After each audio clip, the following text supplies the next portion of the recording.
everyone is talking about an interview that's gone viral online where the creators of the Harley Quinn cartoon said that DC Comics didn't let them have a scene where Batman goes down on Catwoman because, quote, heroes don't do that.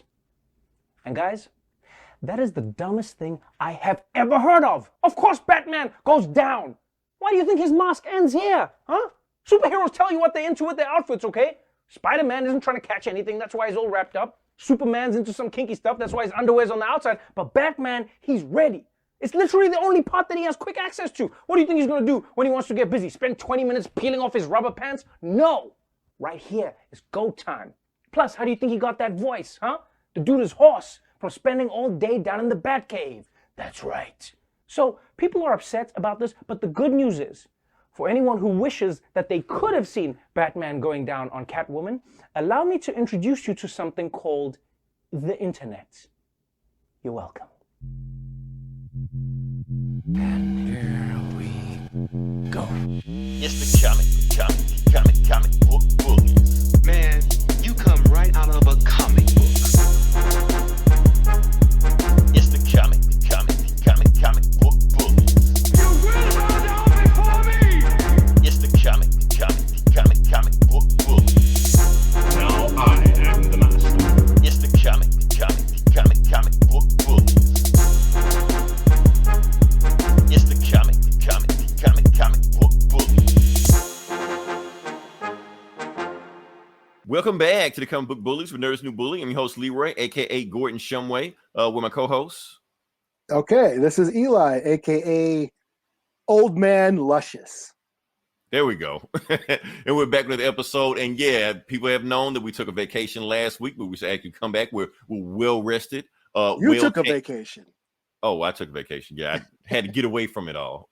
No, it wasn't even that. I had to go to a wedding in Texas and Dallas, which I'll talk about that later on. But yeah, I had to get away from all. Now we're back and ready to get back to work and clock in. So today, well, technically yesterday was Happy Father's Day. So happy Father's Day to everybody that got their, I guess, socks and underwear.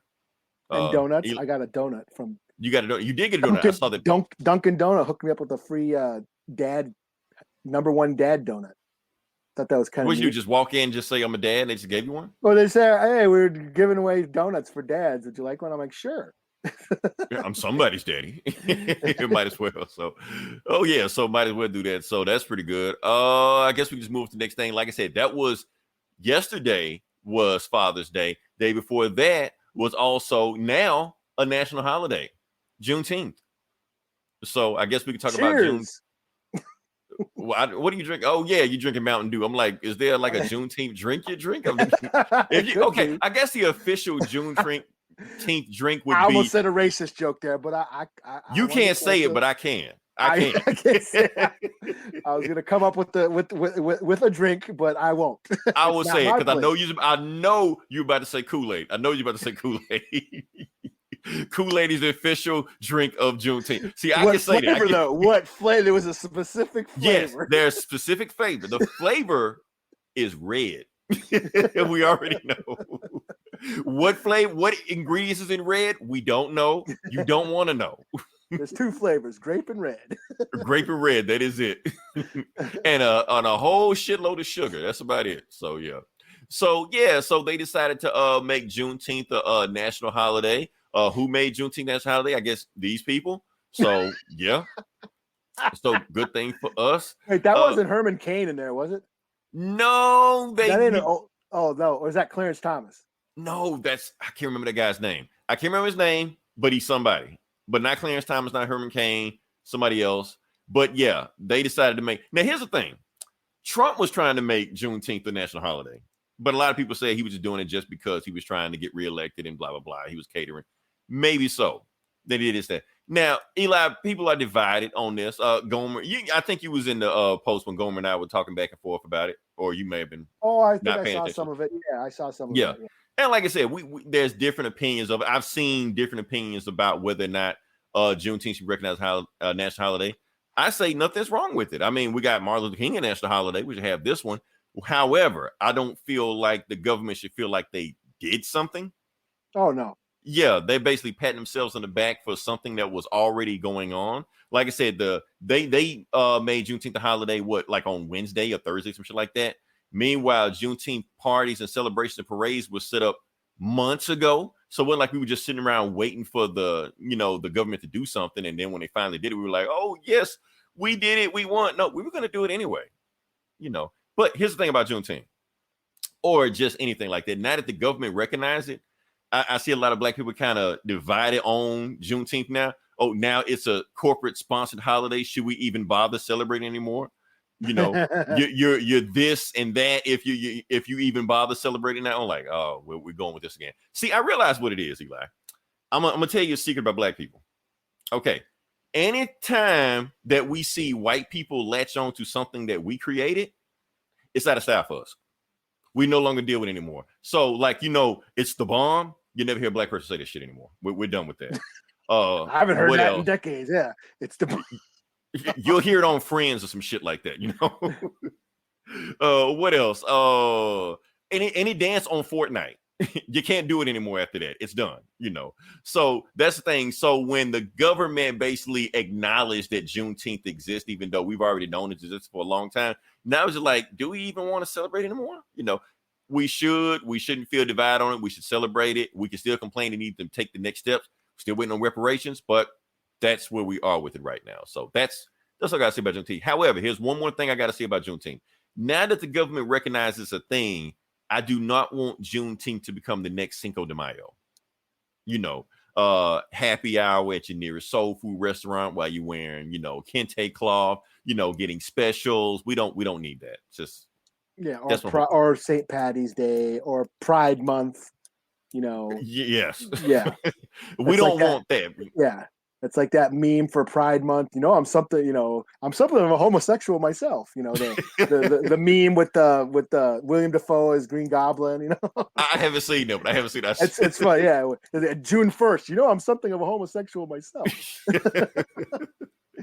Yeah. Oh man, did June 31st, the day after, they right back to what they were doing before. So yeah. Wait, there's no June 31st. Anyway, I'm getting sidetracked. Yeah, I believe. Yeah, I mean, it's good to be federally recognized, but also they should also teach what it means too, because they ain't. They're not teaching it. They're banned teaching in some states. Some states still don't even recognize it. Like I said, I'll just give a quick synopsis because I feel like I have to say something about Juneteenth. What Juneteenth is. Like I said, it is the date not that the slaves were freed. The slaves were freed on the Emancipation Proclamation, which was like 2.5 years earlier. Juneteenth is just when the slaves in Texas found out they were free because they didn't have Facebook back then. So it wasn't just instant when they said it, so it took a while. And it just trickled down to other states and the states from there. So every state didn't get recognized on the same day. It went to Texas, went to the state. Eli, like I said, we've been doing this podcast for a while. When did Mississippi abolish slavery officially? Oh, it was like not too long ago, was it? Yeah, like 2013 or some shit like that. Yeah. It's like, back to what my boss was talking about when, shout out to my boss, one of our faithful listeners. But he was talking about, the freedmen, the black natives. And there were tribes in the South that owned slaves.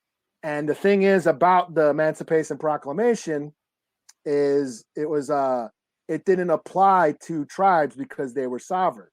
So it took years later for the tribes to actually free them and eventually adopt them. A lot of the tribes that end up adopting the slaves into the tribe. But yeah, I mean, it's like colonialism, man. It's a bitch, Yeah, it's the thing. But like I said, this is history of the land. That's why I'm not upset about, because everybody else is upset that Juneteenth becoming a national holiday. But this is the thing we need to know, because now people recognize and people need to learn about it. Now, there is one thing I need to know, Eli. Are we getting paid on Juneteenth? Do you get your donut? Do you get a free donut? Not the donut. Do I need to clock out for that day or something like that? That's what I need to know. Am I getting time and a half? You get the day off. You get the day off. Am I getting time and a half? I don't know what Memorial Day is. Hell, I don't even know what Cinco de Mayo is. I know a lot of Hispanics no one gets don't even day know. Off on Cinco de Mayo. Yeah, that's true. Even though if you do you just show up to work drunk. That's all. Yeah. Oh yeah. Oh man, that's about it. Okay, so like I said, we move on to next part of the podcast. Sure. Like I said, I've been on vacation. I went somewhere, and when I went somewhere, Eli, I came back enlightened. Okay. Yeah, I didn't go to Mecca, anything like that, but You didn't go to Shaolin. No, I didn't go to Shaolin, anything like You that. didn't go to Tibet. You didn't climb that mountain in Batman Begins and shit. Get that purple flower. Right, come back all knowing. No, I'm not Doctor Strange with shit like that. But the thing is that something opened my eyes that I went to Texas. Like I said, I went to Dallas, Texas. I went there for my cousin's wedding. But while we were there, we went on the street where JFK was assassinated. And it's like a whole. I've been there.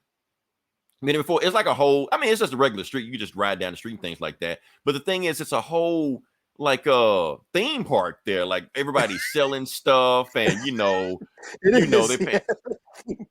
they marked this off. They got like there was like a museum. They turned the apartment where the hotel, where Lee Harvey Oswald was staying at, turned it into like some kind of museum where you go in there, you look at stuff like that. So Eli, I looked around and I did some investigating myself on it. Like I said, I read enough Batman comics. I'm not saying I'm the world's greatest detective, but I've read enough detective stories to piece this story together myself. So Exhibit A. The truth is out there. The truth is out there. So they're telling me, if you look at the picture that I have right now, it's saying Lee Harvey Oswald was in the far left window, not the very top, but the window underneath it. That's where he took the shot from. Now, here's the thing, Eli. If you notice from there to there, there's a tree right there in that spot. Now, not saying the tree is completely blocking that spot, but I'm just saying to make that shot from there to there, you'd pretty much have to be dead shot. That's all I'm saying. So that's my thing. And on top of that, now here's where it gets tricky. Now, if he shot from there in the top of the hotel and they showed the footage, why did JFK's head go back and to the left or to the right? One of them. Either way, it went back. So that's not how. It was the cigarette smoking man on X-Files. He's the one who really did it. Thank you. They were ahead of their time. The truth is out there. Or what did Gomer say? The comedian from Watchmen. The comedian from Watchmen. The Winter Soldier did it. That's what happened. I told on the trip down there, I told my dad that we were talking about JFK go down. I like, they did it in the X-Men movie or comics like that. And he made it like the face he gave was like the most repulsive shit ever. Like, what the hell are the X-Men doing? What? I didn't raise you to read this shit, But anyway. But just looking at this whole thing, Eli, I'm not saying the earth is flat and all the stuff like that, but I'm just saying there's no way in hell that happened the way they said it happened. It couldn't. No, I mean, there's definitely a cover up. I mean, two old ass comic nerds aren't going to solve the greatest conspiracy of all time right now. But there is some shady shit happened. Especially talking about, Jack Ruby and all that shit. Yeah. No, I've been there. I've been to the Conspiracy Museum. My dad, me and my uncle drove my dad from New York to Dallas one time. Mm-hmm. And we went on the grassy knoll. We went down there and there was a conspiracy. I saw the grassy knoll also. And the thing is, the grassy knoll is the perfect spot. It's the perfect spot because I stood over there and I was like, that's a straight shot. Nothing can stop you, Yeah, I went to the Conspiracy Museum. They talked about like this whole Illuminati cult that's been, responsible for everything, including Lincoln's assassination and all that shit. It was, wild stuff. But this was back in the 90s when I was a big X-Files fan. So I was like eating it all up and shit. But yeah, I mean, but it was an eventful trip, two Brooklyn Italians getting in an argument in some barbecue in Arkansas. That was the highlight of the trip. Yeah. I'm just saying there's people there that was saying this is the truth. This would really happen. I know they were trying to sell us something. I know that, but I'm just saying there's no way it happened the way it happened. They said it did. Yeah. So anyway, can we move on past that? Let's talk about some good stuff. Let's talk about, the stuff that everybody. Here's the thing, Eli. This next topic we're going to talk about. Normally, whenever there's a topic that hits on Monday, by the time we finally get to it, when it's time to record, it's already old. But this is like still fresh in people's mind, and people still finding out about this. This is old, but people are still talking about it. It's old now, but it didn't get old till about what? Yesterday? Thursday? I say Thursday. It got old by Thursday, but normally it lasts until then. So basically what we're going to get to right now is that we're talking about this whole heroes don't do that hashtag that happened. And if you don't know, obviously you don't listen to podcasts like this, but we're breaking down what's going on. So the show called Harley Quinn, which I recommend everybody watch. This show is hilarious. It's funny as hell. Please watch it. They said there's some hurdles that they had with DC, and they said for their season 3, they saying, DC pretty much let them do whatever they want to do, except for one thing that they said they can't do. They made them cut a scene where Batman went down on Catwoman. And they said, why did you make us cut that scene? Because heroes don't do that. That's the official word of DC. So the main takeaway we need to go from this is that Harley Quinn is getting a season 3. That's what we need to pay attention to. Like I said, pretty sure it's going to be already HBO in production. It's already in production. So that's the main thing we need to take away from all this. But yeah, Eli, the memes just been flying. Some people have been getting upset about this and want to ban, like, boycott what? Like, the thing is, if DC wants to ban Batman from eating some coochie, okay, that's fine. But doesn't really get upset about it. I mean, Batman's not real. But when you think about it in a situation, it is kind of funny. Hold on. We got a comment. Yeah. Oh, T's in the house. Nice. Yeah. My girl love the show. What show? Harley Quinn. Oh, yeah. I don't know. I wouldn't let kids watch it, but hey, that's me. That's me. Hey, it's a hard world, yo. Hey, we grew up watching RoboCop and Rambo and shit. We turned out fine-ish. So, what are we talking about? Oh, yeah. Batman doesn't eat pussy, yes. Oh, yeah. So they say. Who we got here? 616, man. Batman's a nut 616 job sucker.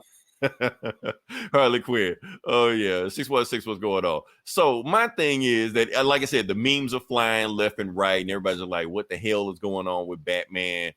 Batman don't do this." And my thing is, Eli, he don't eat Catwoman. Like, let's think about Catwoman for a second. I'm just saying, there's no way Catwoman would stick around if a man won't do that. Like, not even a Batman, just like any man. Like I said on the Gomer's pod on This Geeks and Comics, maybe that's the real reason why she didn't marry him. That's why she stood his ass up. Yeah, that got to be the reason. It's just like, no, I wouldn't do this. I wouldn't stick around for that. It's just like, now the fact is that heroes don't do that. Now I think we still have this old man mentality of what men do and men won't do. Because the thing is, let's be honest with you. If you do that, you do kind of put the woman in control in a situation. You're kind of in a submissive situation. And some people don't want their superheroes to get in a situation like that. Because we know Batman has sex. Batman's got kids, I mean, so we know that. But the fact that he does that, they're saying Batman doesn't do that. Well, I don't know. I guess villains do that. We know Joker does it. We know Venom got to do it with that long ass tongue he's got. So Nightwing getting all kinds of. Nightwing, Starfire, shit. There's no way Batman. I mean, Nightwing's not doing it with Starfire. But yeah, my whole thing is with that. Like, but Batman has Catwoman. It won't do that. I mean, he won't go down on this. He won't go down on this. He won't go down on this. He won't go down on this. He won't go down on this. I mean, I know it's Rihanna, but still, I'm just saying he won't go down on that. I thought Zoe was Zoe's the new Catwoman. Right, Zoe's the new Catwoman. Like, Batman, what are you doing? You're not the hero we deserve. We need the hero we need. Let me see Catwoman does a full thing. Oh, yeah. They do that 616, man. So that's the thing. They'll have sex on a rooftop, but Batman's like, So Catwoman, obviously would just, because Catwoman just do whatever she wants to do. She'll go down to Batman. She's like, Batman, okay, Batman, your turn. Batman like, heroes don't do that. Like, what the fuck, man? Yeah. Like, please. I do want. Yeah, DC makes him out to be like, he just grabs her clothes and throws it out the window. Get the fuck out. Like, right. That's what it seems I'm like. Batman. Why don't you eat my coochie? Because I'm Batman. I'm Batman. Stop playing. He's the butt. I'm just saying that's what I want to talk about because it was crazy. But here's the thing, Eli. We got confirmation. Are the hero that not the hero we need, but the hero we deserve, came to our defense. And I got to talk about that. Your boy, Zack Snyder. Oh, okay. Yeah, Zack Snyder came to the rescue and basically gave a confirmation. I probably shouldn't show it because I'm pretty sure we're going to get banned if we do this. But do you see it? You see it. Okay. Let me see if I can look. So it's canon, but you see Batman going down on Catwoman. Because basically he's saying his Batman does the deed. His Batman is the hero we deserve, So that's all I gotta say about that. So here's my thing about that. I think about the whole Batman does this, Batman. It's almost like the Batman don't kill rule. Some Batman do it, some Batman don't. So I think some Batman eat coochie, some Batman don't. Like he just confirmed Ben Affleck does. George Clooney, nah. Who, Michael Keaton? I don't think he does either. Christian Bale definitely doesn't. But you know who definitely does? Adam West. Oh yeah. Adam West definitely does. Here's the thing, because first off, we heard all these crazy ass stories about Adam West. There's a story going around. I don't know if it's true or not. They said Adam West and the actor that played the Riddler got kicked out of an orgy because they wouldn't break character. Now, I don't know how true that is, but I think that shit is hilarious. You know? And this was the 60s, yo. This was the 60s. So those were deep ass forests. Those are thick, it went thick brush. Well, you know, with the machete like in Commando, where you just chopping the trees. Just flossing his teeth afterwards and shit. I'm just saying, if I was there in their orgy and Batman and Riddler were there and they leave, I'm like, this is a boring ass orgy. I'm going with them. Like shit. That's just me. Oh, you were at the orgy too, huh? I wasn't there, but I mean, eat that booty with a crit. I don't think Michael Keaton would do it. I don't think he would. Continues. Beetlejuice. What he's thinking of Beetlejuice. Beetlejuice definitely would. Beetlejuice would definitely do it. Yeah, eating all that all that ghost crack. Oh man. I think we're done with the whole I had to get it out of my system. I had to get it out of my system. Everybody else talked about it. I didn't get a chance to. So it's just hilarious. Like the Harley Quinn show is such a satire, and they're just making fun of everything in the Batman, mythology. But that's like the one sacred, gem that you cannot touch. I thought, right? but she can make a joke about Batman fucking bats, and they had no problem with that. Yeah. Yeah, I mean they turned Batman into such a whiny pussy in the last couple seasons. It's hilarious, but he's not. But that's the funny part about it because he's doing it, Yeah, because he's the straight man for the comedy. So I kind of see what they're going with it, but it could have been totally funny. It could have been like an ongoing, joke throughout the season. And then Batman don't go down, so then Catwoman switch teams, and she. With Harley and Poison Ivy, yeah. I mean, because Catwoman already had a joke on one of the episodes. She was just like, "Oh, you want to know one thing about Batman? He shaves everything." I was like, "Oh, that's too much information, Catwoman." But let's go to the next one. Like I said, I watched the movie. I finally watched the movie, Eli. You were always doing the movie reviews here, but I finally watched the movie. I didn't have shit to do, so I watched the movie. The movie I watched was In the Heights. It was on HBO Max. That's for people who don't know what this is a musical that is based on a play made by, I'm gonna screw his name up, Lin-Manuel something. Miranda. It says right there. Does it? Well, I don't see it. I know. Don't tell me I wrote it down. I don't know. Don't tell me I wrote it. Oh, it does say it. I didn't see it. It's like Where's Waldo. I couldn't see it. Yeah, Lin-Manuel Miranda. That's his name. Okay. So this is his play. He wrote the play back in 1999, performed it all the way up to like 2008, where he actually played the lead character. But I guess he kind of aged out of the role by the time it got to the movies. So they basically got a younger guy that looks just like him to play in the movie. And boom, there you go. In the Heights. It's based about watching the Heights, and they're singing and dancing and blah, blah, blah, and all stuff like that. Here's the thing, Eli. They talk about some real heavy stuff in this movie. They talk about, because like I said, it's from a Latinx or Hispanic point of view. So they talk about, repatriation. They talk about, the DACA Act. They talk about illegal immigration. They talk about shit. I know the name of it. I'm forgetting it. Gentrification. That's what I'm talking about. Gentrification. All that is in there. All that is in the story. And those are usually heavy topics, in other movies, stuff like that. But this, when they're talking about these heavy stuff, they're singing and dancing, stuff like that. So you feel good about it the whole time, So, but the songs are pretty good. I mean, like I said, it's the same guy that made Hamilton, so the song's pretty good. Songs are dancing, really great performances. I do feel like it's too many like huge, big, bringing down the house numbers. And they're almost like back to back to back to back to back. So you kind of get numb to it because like cranked up to 11. Even though the songs are good, they're just cranked up to 7. They just throw in so much at you. And the plot really isn't a plot. There's stuff that happens. There are people that are there, but there's no like real conflict that like carries the movie. So it's just kind of just there. So, but I recommend the movie. Definitely go see it. If you're into musicals, like I said, I know this is a comic book podcast. And if there's one thing comic book nerds love, it's musicals. So except this one.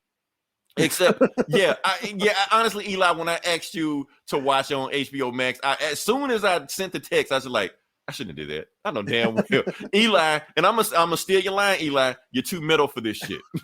I've never been into musicals ever. I haven't watched this. I didn't watch Cats. I've seen a live performance of Cats, but I never watched the movie. I never saw Hamilton. I never seen what's the fucking, I can't even remember. Moulin Rouge, was that a musical? Yeah, that was a musical. Yeah. Never saw that. I just I never saw that. Like, but that the reason why I couldn't get into as a little kid. I never liked Disney movies because they were always breaking out into a fucking song, and I thought, I was singing Lion King songs, and you had no clue what those were. I was like, it's Lion King. Everybody knows Lion King. I don't remember. I'm just not my thing. South Park. That made me laugh. That was a good musical. South Park wasn't a musical though. They sang songs and they made me laugh. They sang some songs. They sang songs. They made you laugh. Now you're making me rethink. Was South Park, because it depends on how many songs. Like, how many songs does it take? They're singing songs like all the time. Uncle. Oh shit, Eli, you blowing my mind right now. You blowing my mind. Blame Canada. Blame Canada. Shut your fucking face, Uncle Fucker. Yeah. Damn. Okay, now I'm starting to rethink that. There's plenty of musical numbers in South Park, but yeah, it was funny. I mean, but yeah, I'm just, musicals are just not my thing. Not, I'm probably not going to watch, West Side Story. Even I was high. We had to watch that in music class back in high school, and even being high didn't help that for me. I was like, man, I should have stayed outside and came in late for this shit.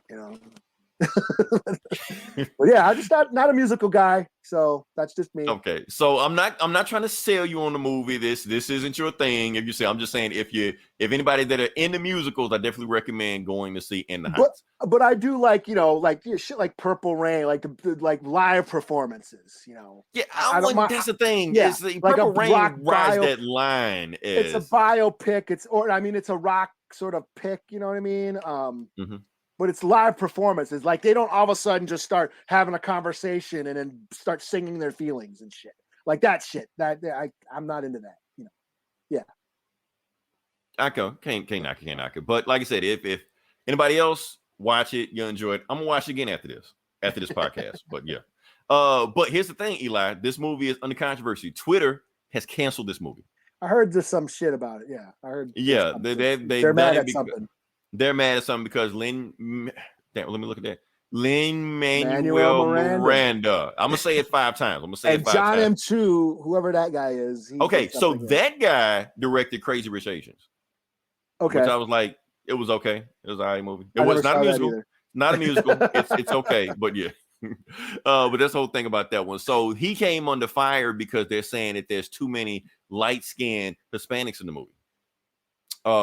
Now, watching the movie, there are some dark-skinned Hispanics in the movie, but the thing is, they're in the background. Whenever there's a dance number, they show up. But when it's time for actual love, conflict and drama and action like that, then they go back to where they were, Yeah. They might show up and steal some shit, but then they disappear and that's it, Yeah, but the lines go to the pretty light skins, right? Exactly. That's what it hit. Twitter Culture Wars. That, like I said, the one main dark-skinned Hispanic that was in the movie was like the graffiti artist, and he maybe have like 3 lines in the movie. He like waves at people, and that's about it. But that's about it. There is a black actor in the movie. The Dr. Dre from Compton. Oh, he played Dr. Dre. Yeah, okay. That guy. He's in the movie. Not Hispanic. He's just just whatever. African American. Yeah, he's good. I know you don't care. That guy was good. He impressed me. It was just like, okay. Yeah, he should do more of these, So he didn't seem out of place. Anything like it seemed like he's done this before. And I think I did some research on him after that. I think he was like training Juilliard or something like that. He's like a actual actor. He does this shit. So he was training all this shit. So that's pretty cool. Like that's the thing. When you watch this movie, you feel like every actor in this is going to blow up and do something else in the movie. Like if I see them in another movie, I'll be like, hey, you was from that thing. You were from that thing. Because everybody made good performances in there. Jimmy Smith was in it. He can't sing worth shit, but it's good to see him in it. Well, he was in Get On Up, or not Get On Up, The Get Down, or the Get Down. What's that was called? What's the Get Down? The show about it was like about like the hip hop in it was on Netflix. That's hip hop show. Oh yeah. I can't remember what I know what you're talking about. I know it was on Netflix. It was about the Get Down or the Get Up or the Get Down. I can't remember what we'll Google it later on, or somebody fact checked or something like that. But he didn't sing or dance in that. He didn't sing in that. He's singing, dancing. It's all like, don't do that. Just don't. He's a good actor. When he's acting scenes, he killed it. But the singing and dancing, don't do that shit. But like I said, back to what Twitter was talking about. And to be honest with you, I saw the interview where they brought up, like I said, they asked Lin-Manuel Miranda. I've got to keep looking at it to make sure I read his name right. So they asked him about it. And he said, it's been a basic criticism they had since the play came out. They didn't have any dark-skinned Hispanic because basically they're saying that anytime basically America or, the audience, when they see a Hispanic, they're not looking for a Hispanic. They're looking for an Italian. They're looking for that just says they're Hispanic. And the thing is with the Latin community is a lot bigger than people think they are. Like I said, we're talking about Juneteenth, just like when they brought over the slaves from Africa to North America, they brought over just as many, if not more, from Africa to South America. So there's plenty of Black Latin, Afro Latinas down there, Afro Latino stuff like that. You got who you got? Zoe Saldana. You just name some famous ones. Rosie Perez, Gina Torres. Cardi B. We got plenty of them. There's plenty of them out there. Eli, just like you got Hispanics that look like you, they got Hispanics that look like me. But the fucked up part about it is that they don't consider themselves black. They look like me and don't consider themselves black. They're like, no, Eli, I'm Dominican, Poppy. Look darker than me. So that's the fucked up part about it. But that's what's going on. So yeah. But the thing is, and I know I'm jumping from topic to topic like that. The thing is that there was more movies like this, where it's not just where Hollywood just released one, demographic based movie like this every 5 to 10 years. Lin-Manuel Miranda, that guy wouldn't have to carry the culture on his back. That's why anything he doesn't do, he gets blamed for it. Nobody goes at Tim Burton why he don't have black people in his movie, or why Woody Allen don't have black people in his movie. But Lin-Manuel Miranda, they get on his ass about this shit when he just made one fucking movie. So you know what I'm saying? Don't cancel him. Don't boycott this movie because of this. But at the same time, I do understand the criticism they make. So going forward, he can do better. He can learn. It's a learning experience. But that's what I got to say from that. Guess we can move on from that one. Eli, I'm exhausted. I think you have something to talk about. Sure. But I don't have a graphic or anything like that. I'm just. Oh, is this about Hellraiser?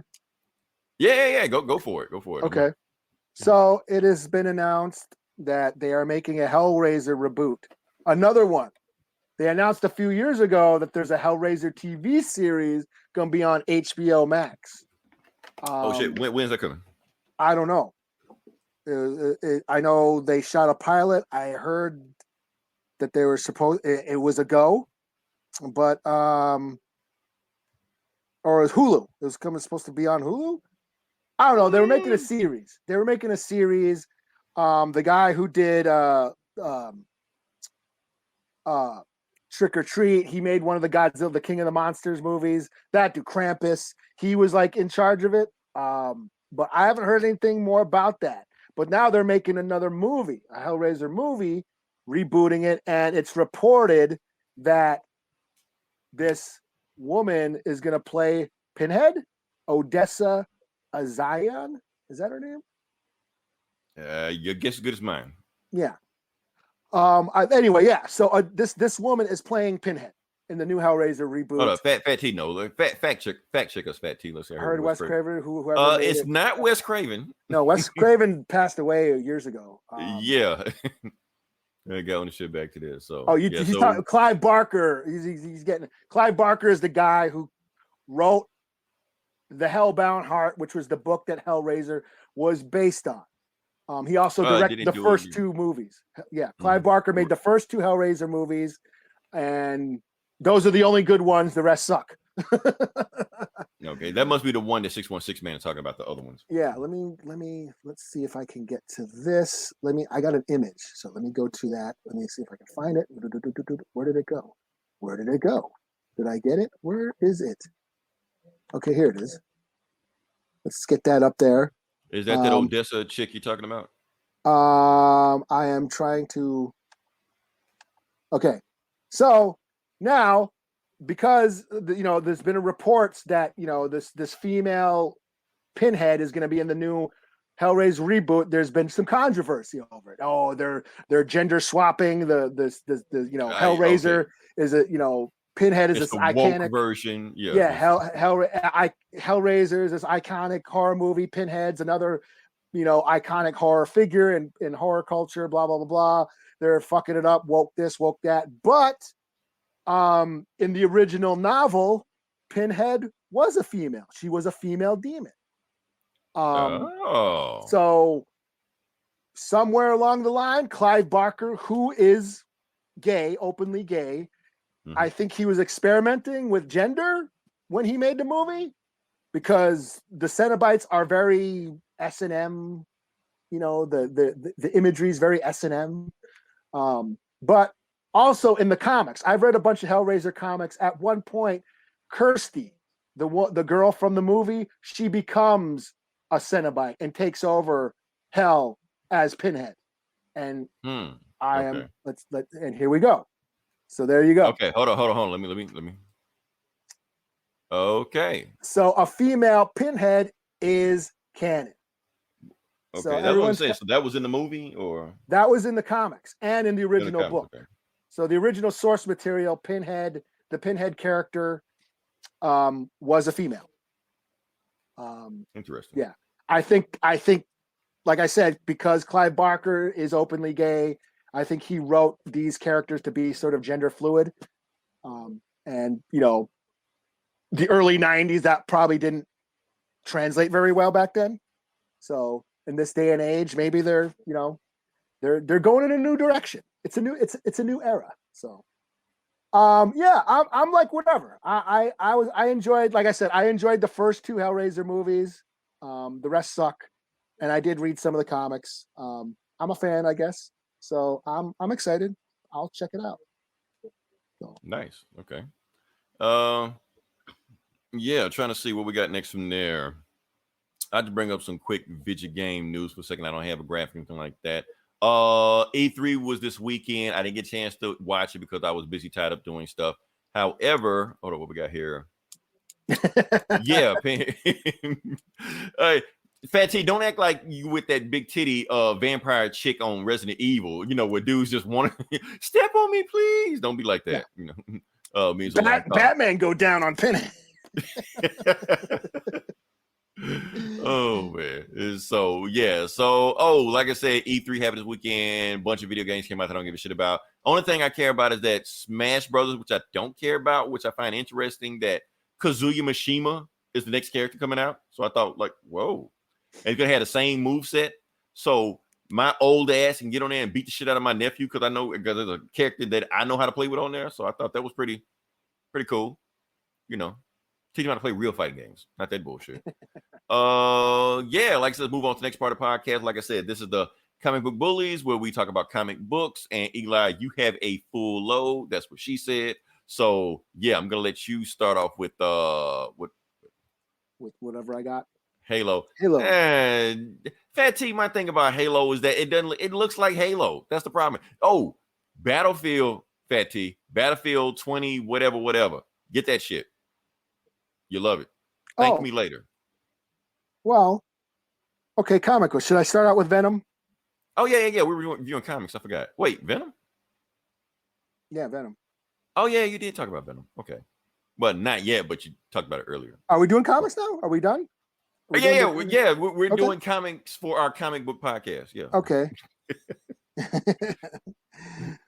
So this is the big monumental event, Venom 200, or number 35 in the Donny Cates run. So this is the final issue of Donny Cates' Venom.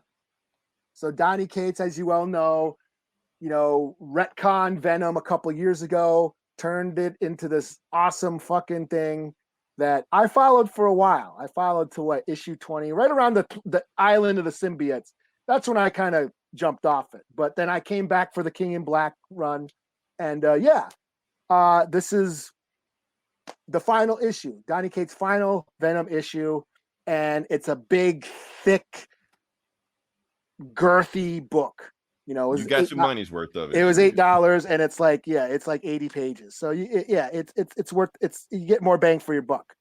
And I was a little skeptical because, you know, usually when it's a 200 or an annual, it's like the greatest hits. And this is kind of like that. It's kind of written as you're going through Venom's, you know, life, all the life and times of Venom and all the shit he did, paying tribute to the history of Venom. They do that, but they also push the story forward. This mainly focuses on Eddie Brock and Dylan. As you know, turns out Eddie Brock had a son named Dylan who had, you know, the symbiote powers, you know, read The King in Black, you know, all that shit. It you know, they talk about all that, Dylan having powers. So basically now after The King in Black is done, remember Eddie inherited the hive mind. So he can talk to every symbiote in the universe, you know, kind of like Professor X with Cerebro. And it just, the first part of the book is just Eddie using symbiotes to basically fix what Null did. You know, Null went and waged war across the universe, fucked up a bunch of planets, and now Eddie is using the symbiotes to repair what he's done. Going back, helping out planets, rebuild, protecting them, all that shit. And he's in the codex or whatever, you know, that hive mind. So he can just do this. They can hear everything. Yeah. He can control everybody. Yeah. He can control every the symbiotes. Yeah. Yeah. And because he's like a human being that inherited this power, he is now really old. Let me blow you up. Wait, what? Yeah. Oh, like Odin. Yeah, he's like really old. It aged him because it's just, he's a human that inherited this power, and so he's old man Eddie now. I mean, but he's still like immortal and shit. Yeah. He's and it's basically, so while he's doing that, what's up, Jude? Hello. While he's doing that, Dylan is struggling because Eddie took away his symbiote power to protect him from Null. So he's still trying to be a dad. He's still trying to be there for Dylan, even though he's constantly, in a mind warp. He kind of gets hypnotized and has to deal with other symbiotes, So he's kind of an absentee dad because he's constantly dealing with the symbiotes throughout the whole universe. And Dylan's like, "Oh, you don't remember when I told you? I told you this, but you were in your weird trance thing." He goes, "Oh yeah, sorry, I don't remember. I'm going to try to be there for you." So there's that struggle of him being a dad.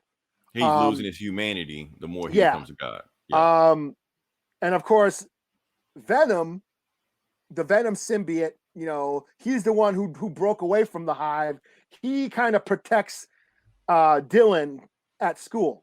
I mean, Dylan sort of walks the Venom symbiote turns itself into a dog and walks with Dylan to school. So that's the symbiote Venom, And then it's just basically going. There's a really touching scene where Eddie and Spider-Man have a conversation, and Spider-Man sort of breaks down and says, "Hey man, this is all my fault. If I was strong, like that symbiote attached to me, but I wasn't strong enough to fight it off, and it had all this shit happen to you." And Eddie's like, "You know what? This thing, according to the Donny Cates run, symbiotes have been on Earth for thousands of years. It would have happened anyways, blah, blah, blah." So they kind of have something to do with the dinosaurs or something. Or? Yeah, like Grendel, like that's what the Vikings called Grendel, and the dragons and stuff were basically symbiote dragons. So yeah, that was a kind of a touching moment, like Eddie and Peter Parker having like a heart to heart. At one point, there's this thing with the Maker. The Maker was trying to use the symbiote to repair his universe and bring his universe to the 616. And the Avengers want Eddie to join the Avengers. So there's a meeting with Eddie, meeting with Iron Man and, a bunch of the Avengers. They're asking him, "Hey, we you helped us out. You helped us defeat Null. We'd love to have you on the team." And Eddie's like, "No, I can't do it. I'm too busy. I'm trying to be a dad. But who would be cool? would be Flash Thompson, Agent Venom. So then we get an Agent Venom's little snippet. Is it the same Agent Venom Flash or? Yeah, Flash Thompson is back. He fights some like alien armed robbers, and so we get a little bit of a Flash Thompson story, And then we go back. He's alive now, so yeah. Okay. And then we go to Dylan at school, and Dylan's being bullied. He's pissed off. He wants to he's mad at Eddie for taking away his power. He's being bullied by everybody. He's getting beat up and in fights and stuff. At one point he's walking home, he's all angry, and he sees Jack-o'-lantern robbing somebody. And I thought Punisher killed that guy. No, he's back. Okay. And Jack-o'-lantern ends up shooting at Eddie or at Dylan. But the symbiote, Venom symbiote is a dog. He transforms himself into a big, Venom and protects Eddie. Protects Dylan, but a bullet does get through and hits Dylan. So Dylan gets shot, and Jack-o'-lantern's like, "What the hell? I didn't mean to shoot a kid." And well, you're gonna have to pay for that. So Venom, to save Dylan from dying from the bullet, from being shot, he bonds himself with Dylan, and then this is Dylan Venom.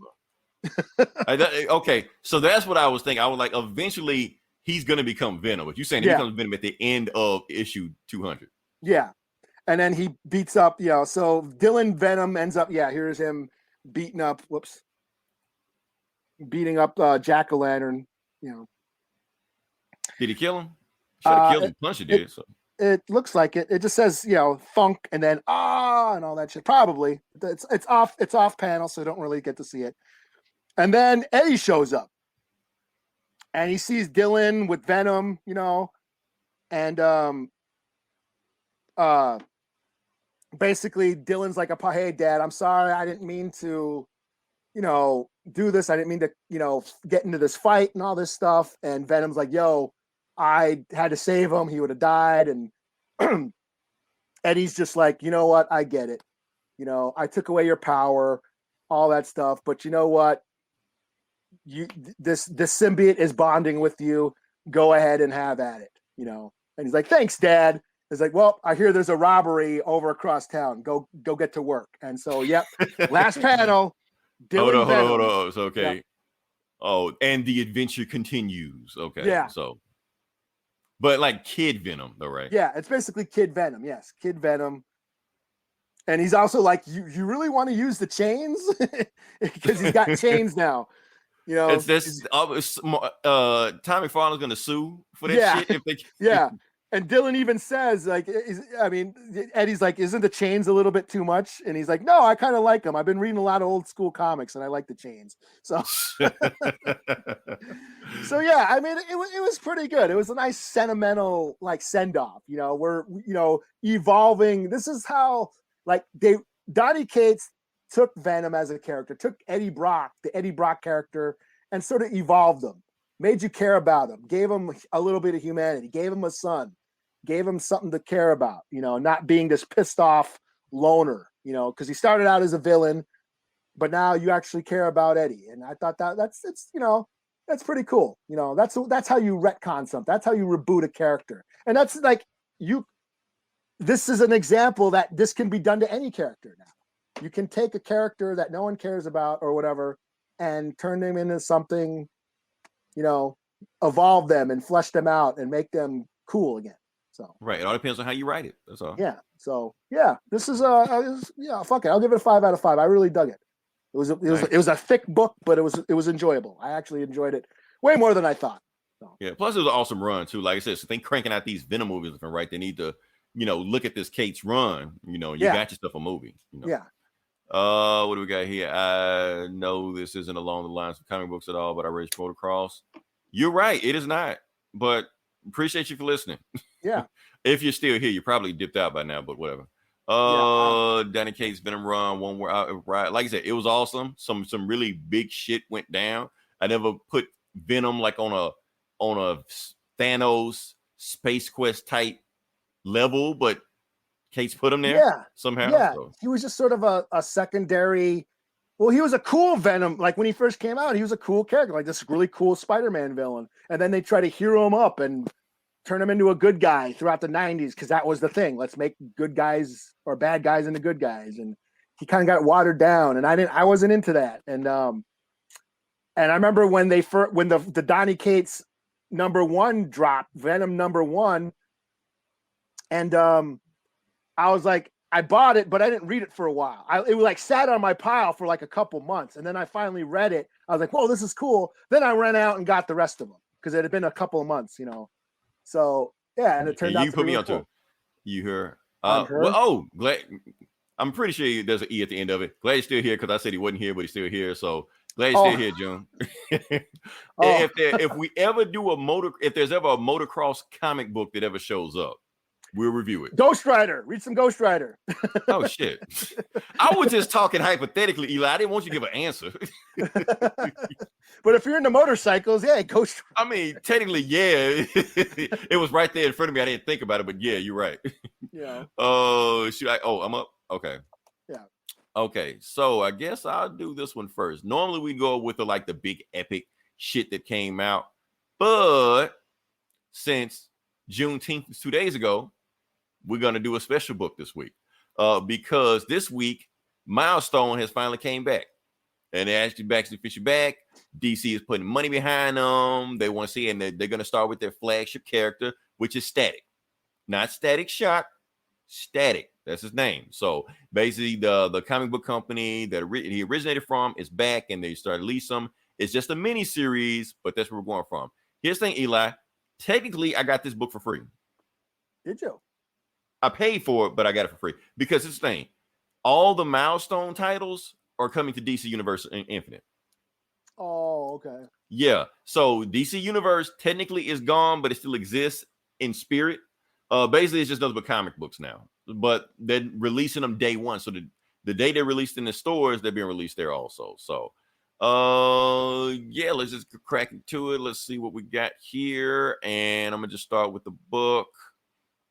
This is a continuation from Milestone Zero, where they kind of gave a backstory about what happened. Matter of fact, you have to read that story because this story goes right into it. Like, if you don't know what happened, they don't sugarcoat it. You just got to catch up. I didn't read Zero, so I was playing catch up. Yeah, did you read this? I did, yeah. You did? Oh, what? Shit, you go. Well, you can technically I have to do it because it's day after Juneteenth. So I figured you were, so that's why I read it. You got the next one. So all right. So yeah. So basically, what the book was going on right now when we left off. Let's see where we're at. Yeah. So we're in Dakota City. Dakota City is where all the Milestone books take place. Like, everything happens in Milestone. Like, just like in Marvel's New York City. Here is Milestone. Is Dakota. He's meditating because, he's remembering his training because his dad knows martial arts. But the other day, he got bullied by some dude called Hothead or Flamehead or something like that. Beat the shit out of him in school. So, and they found out, and basically he got in trouble for getting a fight at school, So, but the thing is that electricity that he got, but he just got the powers last week. Still learning them, still don't know how to control them. He's trying to meditate, but he can't figure it out. He's reminiscing on his life last week, and everything was normal, where he was just trying to, holler at the, chick and hang out with his friends. Now he's getting the superhero fights because the bully he got in the school fight with also has superpowers, Hot streak. Something, I can't remember his name. Yeah. You got his sister here. I don't remember his sister from the old books, but I guess she's there. She's a thing now. He's really jumpy right now. He don't want anybody to touch him, stuff like that. I do kind of like the artist. The artist's name is Chris Cross. He got like a little manga type feel to it or whatever. Yeah. Plus, that's definitely a 2021 black woman look right there. So I like that. And then some guy has his own podcast basically saying how like all the superheroes and supervillains of Dakota City are called the Bang Babies. If you watch the old Static Shock cartoon, they'll call it on there also. That's an old term. It's not something he just made up. So he's got a podcast that's, saying the truth is out there. They're trying to, villainize them, but they're really on our side. And, it's a side thing. That's it. So he goes back to school. And the thing is that since That's the locker where he beat the shit out of Hot Streak or Flamehead, whatever his name is. Hot Streak. It's right there. Yeah. All right. Flaming Cheetos. That's a good name. And then the thing is, since he kept it a secret that he got in a fight with him. So basically, some guy named Derek, who's on the basketball team, took credit for beating the shit out of Hot Streak. So everybody thinks he did it. So now he was already most popular in the school. Now he's even more popular because people think he's a superhero. Meanwhile, the girl, it's always a redhead in these superhero stories. So you already know the redhead is who he's going for. This is the reason he went to the Black Lives Matter rally in the first place and got his superpowers, because she invited him and he was like, oh yeah, I'm into it. Black power, So he got there. She knows he's a superhero. The dude, I think he was from the cartoon also. I can't remember his name. Who cares? Doesn't matter. Anyway, they all know he's a superhero. And she has a crush on him. She's trying to touch him. He seems like he's tying his shoes and whatever, but he's still having flashbacks of, when he was, got hit in the Big Bang. Here's the thing. This is Static's dad. His dad looks a lot like Dwayne McDuffie. That's just me. But, and Dwayne McDuffie is actually the co-creator of Static Shock, who passed in 2011. But yeah. That's a very, how he's standing in the light and all that. Yeah, how he's standing in the light. That's not a coincidence. They basically want you to think that, Anyway, at the end of this, I don't know how to navigate this DC Universe app. This app kind of sucks. But anyway, he's reminiscing. Now they're thinking he was like, and basically his dad is telling him, we need to start training again, because since you got in a fight, you need to make sure you're protecting yourself. He's like, Dad, I don't need to train, I don't need to do all this stuff like that. Then while they're, talking about what needs to be done, Hot Streak, Flaming Cheetos, he's outside. Hawkins, round 2. He's mad because he got that. He like, damn, he came to my house. You know what I mean? He's all flaming shit like that. He knows Static's got powers. So he's like, bring your ass out. Round 2, let's go. So they go out and they fight, and Static takes some hits. He's like, you hit like a little bitch, But he remembers his dad kung fu training or whatever it is like that. He uses it to dodge the shit, kicks the shit out of him. Hi-ya, and like Sparky, and they call each other like names and shit like that. And he remembers in chemical class how to stop a fire when it gets out of control. So he uses his electricity powers to do all that shit and stops him and knocks him out cold. And that's when he's like, okay, you and this last time you humiliated me. So when his dad, and so his family shows up and they finally realize that he's got superpowers because he's out there fighting superpower dude using superpowers, and Flamehead, or whatever his name is, does the unthinkable and blows up his house. The end.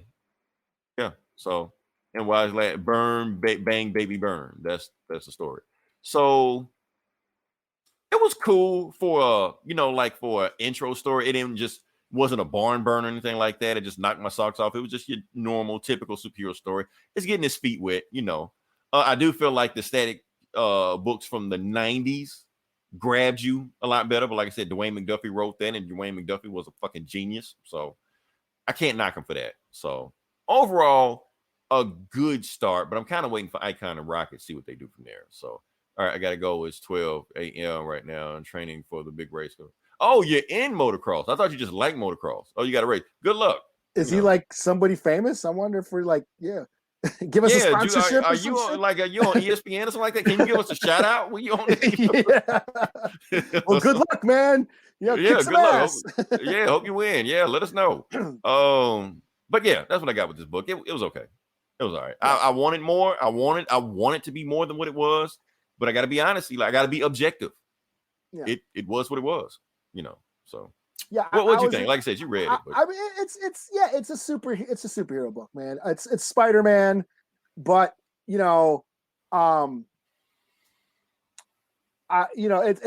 hits those Spider-Man tropes. The kid in school juggling all this stuff, he has powers, but he has the pressures of being an adolescent. So it hits all those marks. And yeah, I thought I enjoyed it for what it is. I was more of a Blood Syndicate kind of guy. Then they're not coming back. Yeah. DC don't have the balls to bring them back. That's what I'm saying. Like, me, I geared towards more hard shit, I guess. The superheroes, kind of were, I grew out of superheroes, And that's that may be the angle I'm coming at from it. Because like I said, when I read Static in the 90s and his teenage adventures, I was a teenager. So I guess I relate to him more. Now I'm far from that, so I guess Yeah, I can't really relate to that like I used to. Like I've seen this before. I read this last week with Miles Morales, so you kind of give me the same story over and over again, just repackaged. But that's why I wanna like it more than what I did, Eli. But that's the thing, hey, if it gets kids, hopefully we can get kids, a new generation into these characters. You know, that's what it's done its job. Yeah, it's done its job. You know, it hit all those beats, you know, perfectly. So it stuck the landing. It sets up the next book. It sets up a cool fight. You know, a cool conflict. Artwork's pretty good. I mean, what else can you expect? Yeah, the artwork was good. Yeah, artwork was cool. So yeah, I didn't mind it at all. You know, shoot, all right. I didn't hate it. I didn't hate it. And that's the thing. I didn't hate it. So I guess they did something good there. So yeah. Right. So what you got next? I guess I'll do Star Wars number 14. Is it? Star Wars. So this is chapter. What chapter are we on in the War of the Bounty Hunters event that's going on? So big huge event in the Star Wars comics. This takes place between Empire Strikes Back and Jedi. Han Solo has been frozen in carbonite. Boba Fett was taking him back to Jabba, but some bounty hunters came and robbed him, and now there's a big huge bounty on Boba Fett because Jabba's pissed off for losing Han Solo, and now there's an auction. Crimson Dawn. Yes, Kira from the Solo movie. The gangsters and Maul. Yeah. Yeah. They have Solo and they are auctioning them off to the highest bidder. So Leia gets Chewie and Lando to go sort of infiltrate this auction. So they're going to like this gangster auction. Thing is, Lando owes Jabba some droid. I'm not current on the Star Wars run right now, but Lando owes Jabba this droid, and what he does is I'll leave the droid in orbit by this planet where the auction is at, and you can just pick it up. But what's going on? Lobot, Lobot, the bald-headed robot guy, Lando's sidekick, Lando's sidekick. He's got some virus going on. He can't talk. His circuits are all fucked up, and it turns out that this robot could fix him. So right before he leaves, he jettisons the robot out into outer space and leaves a beacon. Lobot's like, hey, that robot can help me. So then Lando says, okay, well, let's get him back. So now he's got Jabba after him, and complications. So he's supposed to owe this robot to Jabba, but then he took the robot back. So Lando scheming, wheeling and dealing like he does. So that was pretty cool. I give it a 4 out of 5. This, like I said, this is just gangster crime, underworld shit in the Star Wars universe.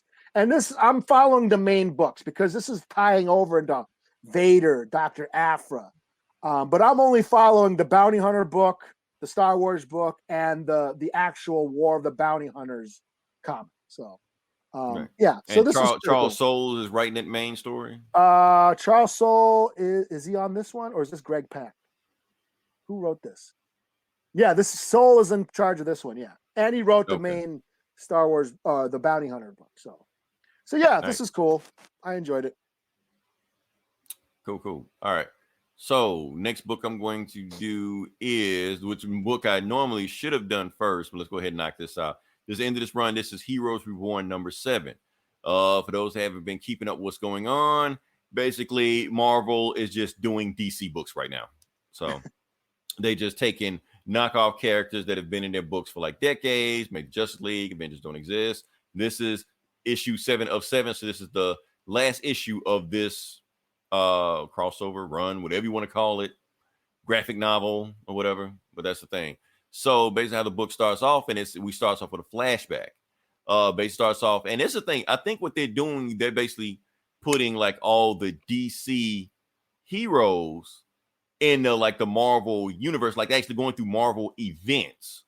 Because this is Civil War. Like I said, they're in Connecticut, and in the Civil War comic, that's what happened. Connecticut got destroyed. So it's basically Hyperion and Nighthawk, and basically the same thing as Superhero Registration Act. They were like, look, But Nighthawk is like, it ain't about the Superhero Registration Act. You know what it's about. It's about her. She'll never love you. And Hyperion is like, no, Sheila. And then Nighthawk, blasts him in his arm, because not only is he wearing the Venom symbiote suit, he's also wearing the Eye of Agamotto. Because magic and whatever, all that hurts him and stuff like that. So his arm is getting messed up. So Hyperion, and they punch each other and stuff like that, and they fly through buildings, and Hyperion flies him into space. Now we're in present day, and they're best friends. None of that other stuff gets explained. It's just a thing that just happens. So that's neither here nor there. We're on to the next thing. What they're doing to talk about, they're in their headquarters and talking about some what is this Avengers thing we keep talking about? Like, who are they avenging? Are we talking about the Punisher? Like, they got something to do with it because we killed his family the other day and stuff like that. So no, so they're just talking that we need to find out there is this team out there that's getting together. We don't know it exists. We never know they exist, but we need to find out something about them. And Hyperion said during his fight with the Hulk, right before he killed him, he got this word that there's this guy in the Arctic that was there. We need to find out. We need to do some digging and investigation on that. So they basically comparing notes to find out that people keep popping up that are not supposed to be here. They think the Avengers aren't supposed to be here. So they go to the Arctic. Dr. Spectrum goes, and he realizes, yes, there was a guy that was here that has been here for decades that's no longer here. We don't know what he looked like, don't know who he was, but there was somebody here. So they're on to something, Hyperion goes to Rocket Raccoon's spaceship. They already killed him, and Groot was in there also. He killed Groot also. So like the ship's dead. Nobody's there. It was just some trees in there that kept saying their own name over and over again, but that's about it, What do we go to here? Then we go to the Night Cave, and basically the woman they were talking about was Power Princess. Nighthawk, I said his name right. And Power Princess basically telling like, this would never work between me and you. I would crush you like a jelly bean between my legs, unless that's what you want, And then she's just sitting there while they're talking, and then basically and Nighthawk knows there's the Avengers are out there. He's the only one that knows, but like I said, he's America's greatest detective, not the world, but America's greatest detective. And he realizes he sees a guy with a Star-Spangled Shield, and he sees the Phoenix, but they're like, wait, I killed Jean Grey. Matter of fact, I ripped her from limb to limb and then threw her through all across space and shit like that. And like, yeah, I remember. So they show another flashback of Wolverine killing Hyperion because his claws were enchanted by magic from the Alpha Flight member Shaman. So now is this the one? Was this where he calls it voodoo? No, it must be. No, it's the other book. I read the Wolverine and Alpha Flight tie into this. Is it? So what happened there? Because I didn't read that.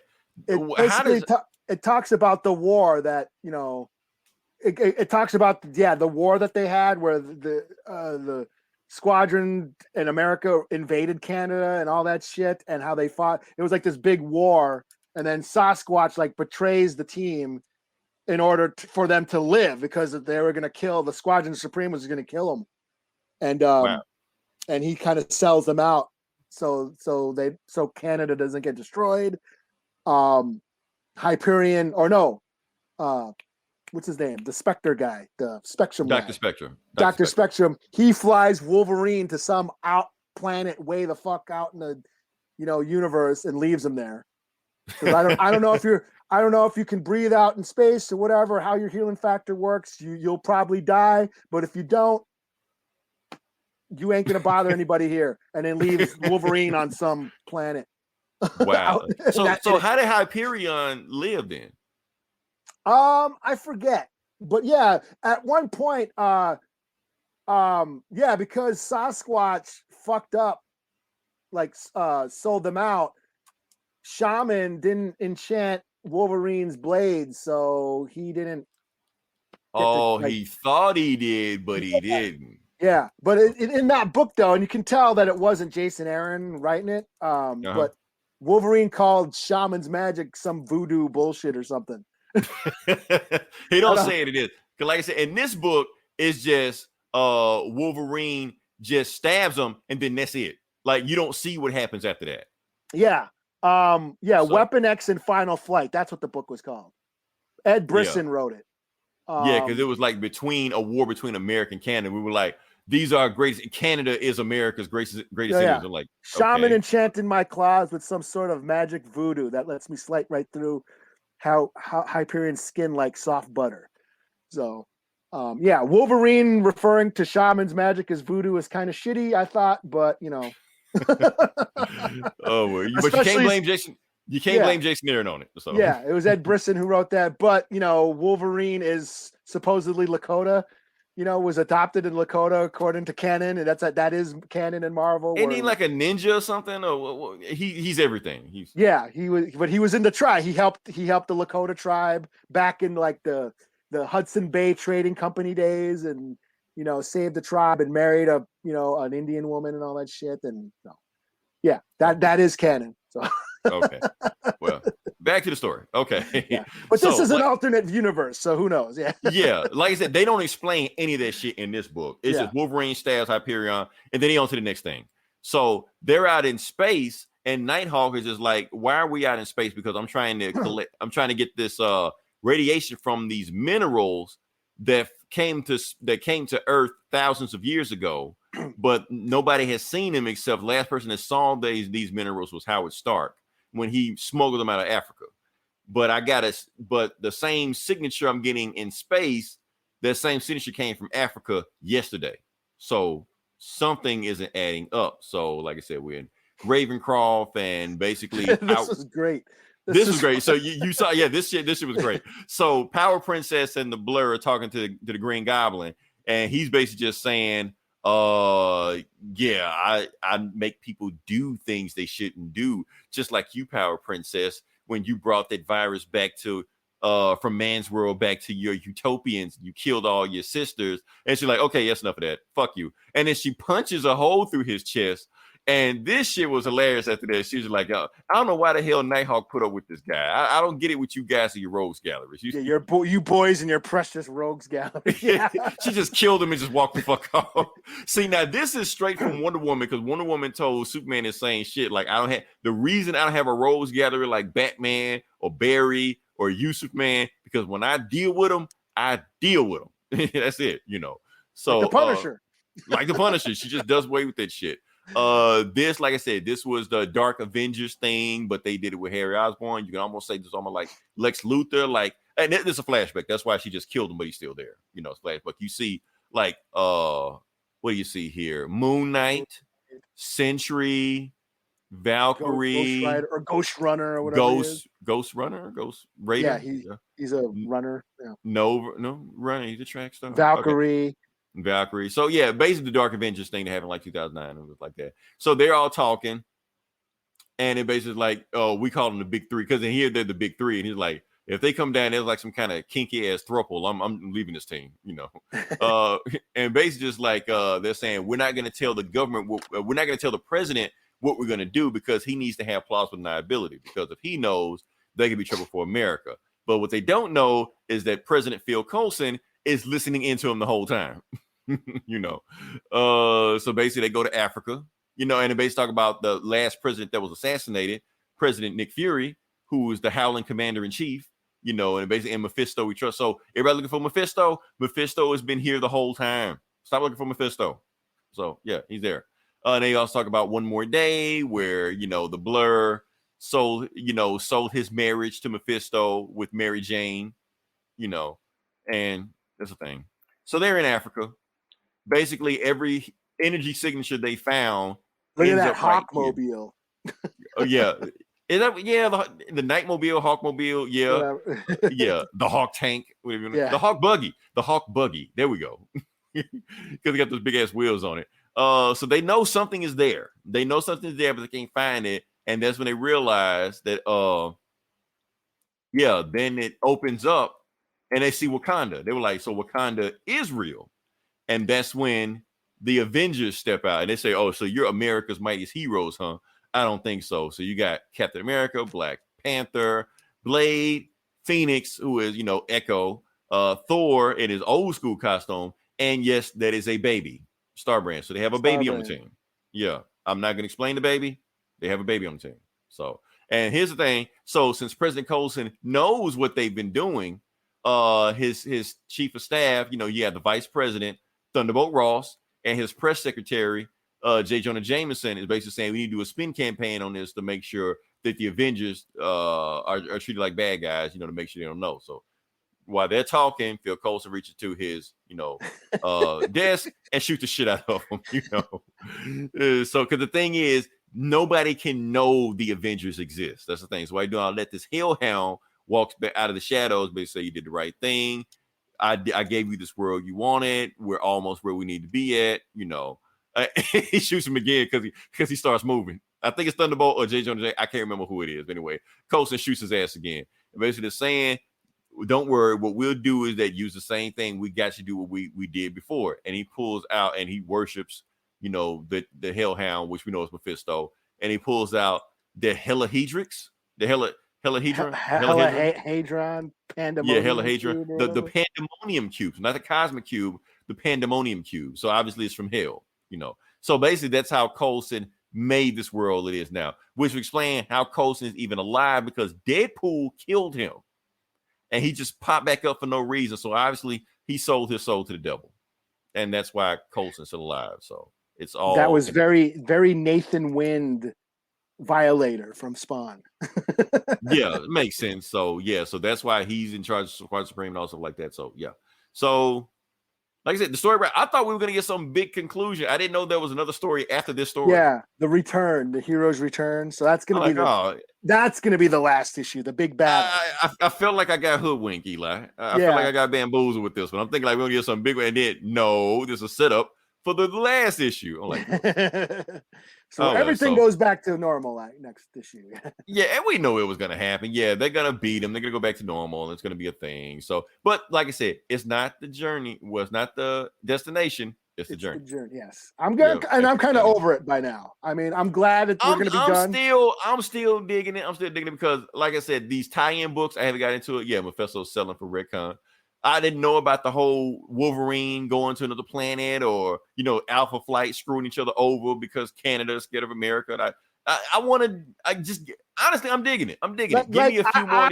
I read that Weapon X book because of this book, because I wanted to see that. Oh, that sounds cool. So that's why I picked it up and read it. So. I want to know the whole civil war behind Nighthawk and Hyperion. Why are they fighting and all of a sudden just cool and it's not a thing anymore? That was when, but they never explain that. They just cool. So I guess whatever.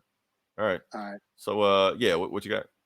I guess I will do Alien. Oh, what the hell? Wrong one. No, I don't want to open Firefox. And no, I don't want it to make changes to my computer. Firefox? You like you begging for viruses. That's why I'm not infect opening. Me, please. Okay. So I'll do Alien number 4. Cool. So this is Alien. Disney bought Fox, so now Disney owns Alien. So Marvel now owns Alien comic books. So they got them from Dark Horse. Now Marvel's doing them. I was a huge fan of the Alien comics at Dark Horse. So I've been skeptical. This has been okay. Marvel finally put out their Alien book, and it's been I'll give it a huge I so far. But this has this Cruz. He's a security guard that worked for Weyland-Yutani, the company that's been doing research on the aliens. He worked at their facility. He retired, but his son and his activist girlfriend, they took his security key and broke into the facility to sabotage, the company's studies and all that. And then they ended up unleashing the aliens, and then the space station went dark, lost contact. The company hired Cruz to go back there and rescue his son, but also save the alien specimen. So that's what we've been doing. At last issue, they got attacked by a bunch of aliens, but the Bishop android showed up and saved them. And this is more the same. We continue. They're trying to escape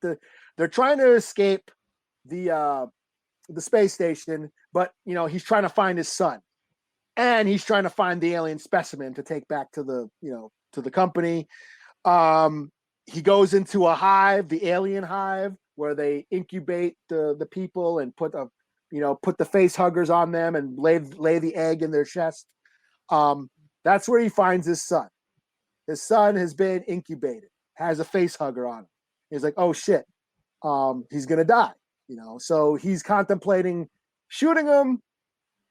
But then the girlfriend shows up and says, no, we're taking him back with us. You guys are gonna save him, blah, blah, blah, blah. So they're trying to escape. They almost get back to the ship. And this is where this kind of lost me. Like I said, I've been skeptical about Marvel pushing the violence, pushing the gore. They've been showing some gore here and there. They showed the chest burster last issue in full bloody glory. I was like, okay, now we need to see the alien tongue come out and pierce somebody's head, because that's the iconic thing that aliens do. The tongue comes out of their mouth with the teeth, the tongue with the teeth, and goes through their face. And this is what they did. Let's see. Let me share it. Load it up. Let's see what we got. I am going to share screen. Window. So you see that? Yeah. Let me see. So you see the alien grabs the soldier's face. You see the alien mouth opening up, ready to pierce his tongue with the teeth through the guy's face. And we go to, let's see, where'd it go? Come on. You see it, and then splurk right there. We don't see it. Oh yeah, just suggestive. Yeah, so it happens off panel, and I was like, what? Oh, so nope. Marvel doesn't have the balls that Dark Horse did. Damn. Okay. So that was a huge disappointment for me. Yeah. So anyways, they're trying to escape, and then there's an alien called the Alpha. I'll stop sharing that. Get rid of that. Yeah, there's an alien called the Alpha that they want a sample of, and he looks like, he's like this big. So again, they're inventing new shit. Instead of the Queen alien, who was the baddest of all aliens, now there's this Alpha guy. I don't know how I feel about that. They could have just made a really cool alien queen, but now they're inventing shit. Well, that's some Brood shit right there. That's the Brood from the X-Men. Yeah, it kind of looks like a Brood. They do that shit. Yeah. Yeah. Yeah. I mean, the art, like they'll have queen colonies, but then they'll have like a king that controls the queens. That's the Brood shit. Yeah. Yeah. So, yeah, I don't know. I thought it was okay. This is just okay for me. The art is awesome. Was it Salvador LaRocca? Was that his name? Who's doing the art? Dope ass art. And that's the only selling point for me right now. But the story is just kind of I don't know how I feel about this Alpha. I don't know how I feel about these indestructible aliens. And if they're going to shy away from the bloody gore, I'm kind of like over it. So it's a 3 out of 5. That sounds kind of depressing, but okay. Yeah, next book. I don't know, Eli. This next book might be my book of the week. Okay. I don't know. Fantastic Four number 33.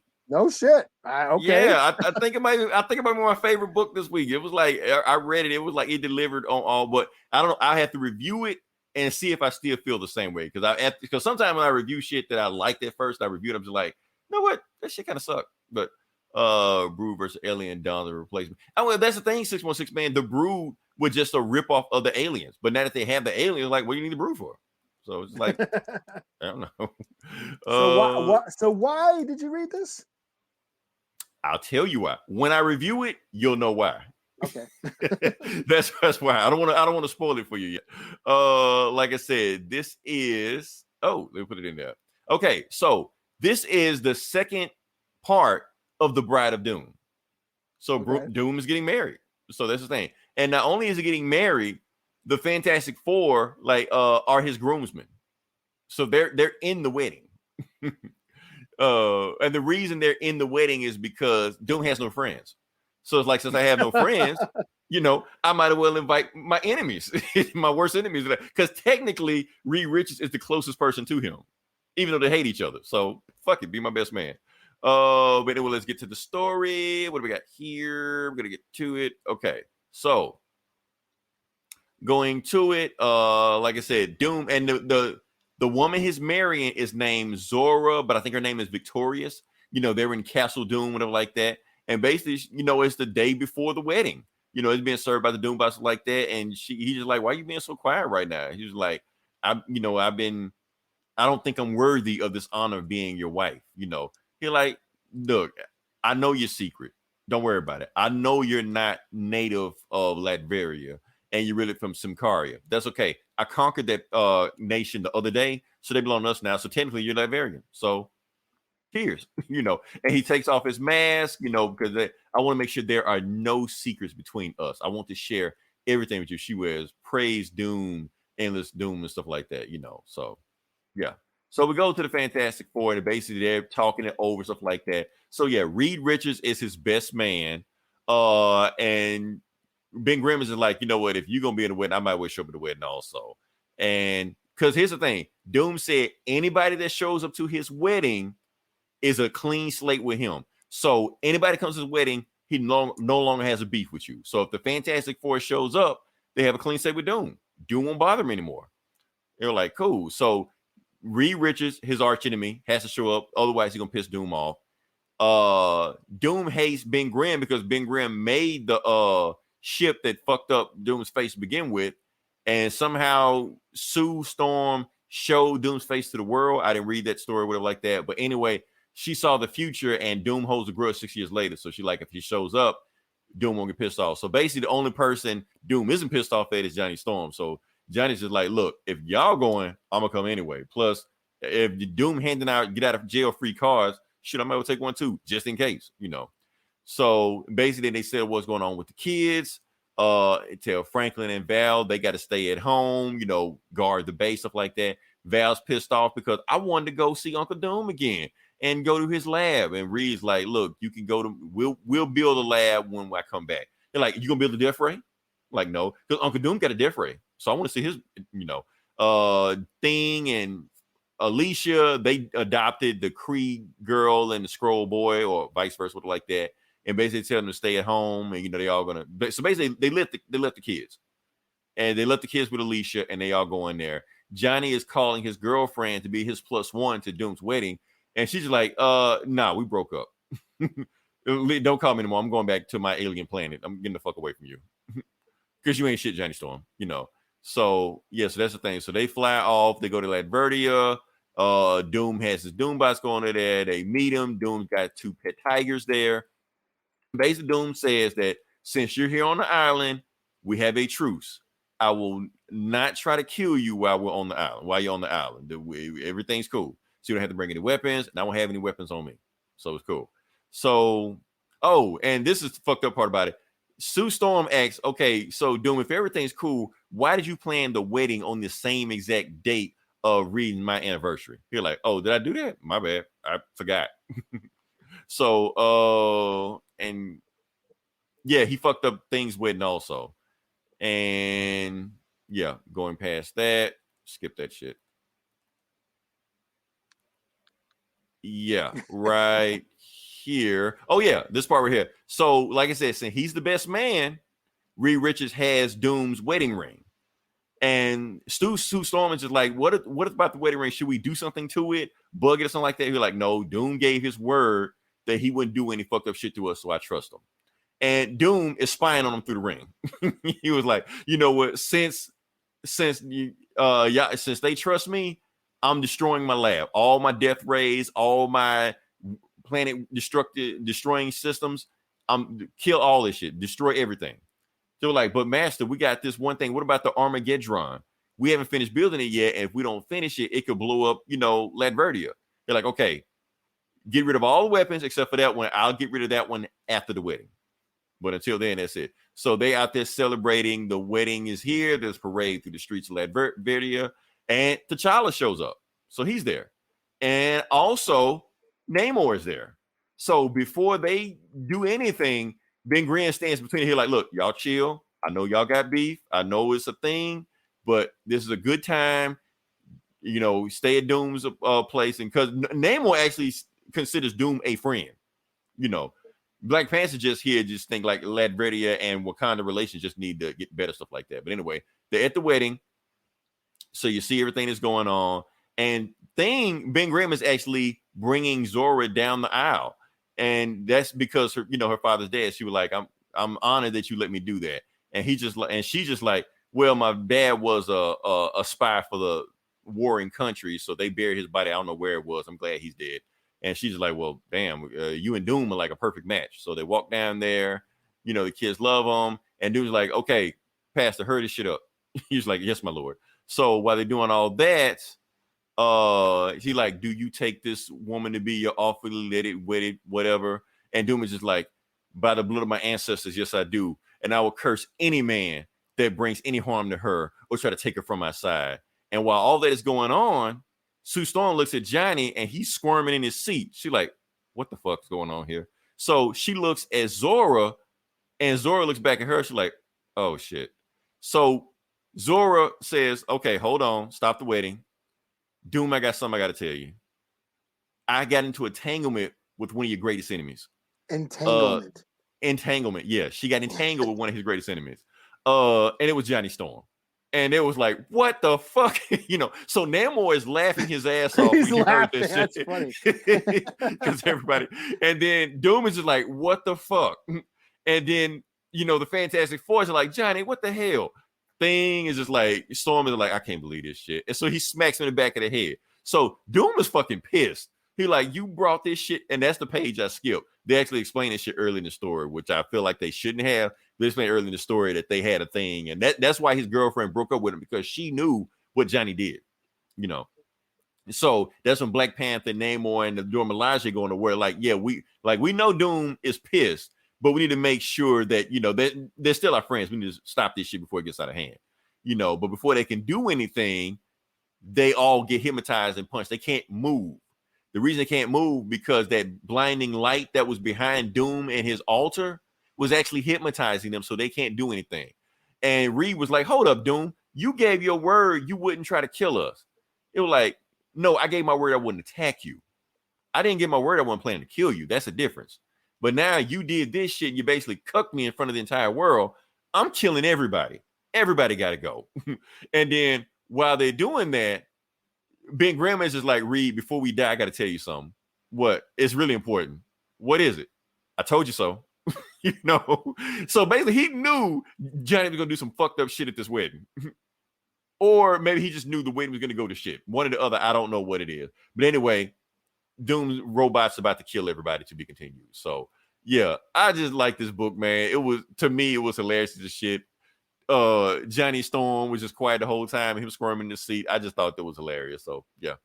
And that's what the Fantastic Four would be. Just some wild, wacky shit just going on. So yeah. Not that this story, Johnny Storm, the man horse saga. Right. That's what it is. So I mean, yeah, Hickman brought all this pathos, and stuff to the Fantastic Four, but this just fun. So yeah, that's all I got.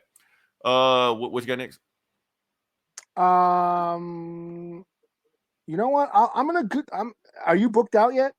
I'm done. That's all I got. Okay. I got a bunch of other ones that I read, but I'm only going to talk about. I want to talk about this. What's her name? Hold on. Get back to. Come on, tablet. Get out of there. Okay. Technology just won't act right. Yeah. Adora and the Distance. Now you should have told me you were reviewing this because it's actually free on Comixology Unlimited. Yeah.